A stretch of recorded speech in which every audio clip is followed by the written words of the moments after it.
So, meron tayong dalawang throttle body dito mga boss, pitch bike at saka Z5. Para to sa ating Rider 150 ay ang size nito 36mm. So, buksan natin para nyo makita yung ating throttle body at kayo na ang pumili mga bossing. Kung saan mas magustuhan nyo or yung mas mapusuan nyo sa dalawang to. Kasi maganda naman tong dalawang throttle body na to mga bossing. So, unbox na natin para nyo makita. So, ito yung Z5 natin mga bossing, 36mm. At ito naman yung pitch bike. High flow throttle body. Same lang din to sila, high flow throttle body din. So, unbox natin yung Z5.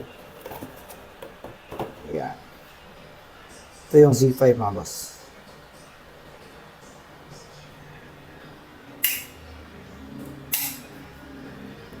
Ayan, napakasulit nitong Z5 mga boss. Yan. Tapos naka-semi velocity na din siya dito mga boss. So, dito naman tayo sa pitch bike. Ito. Ito yung pitch bike. Mas makapal.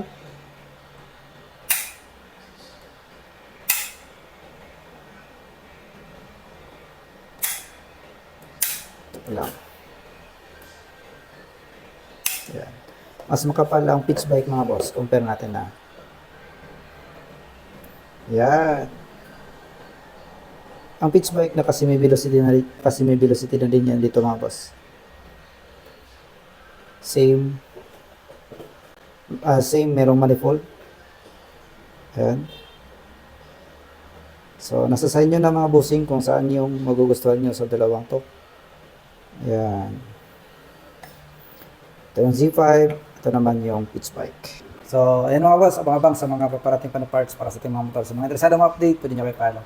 Right side.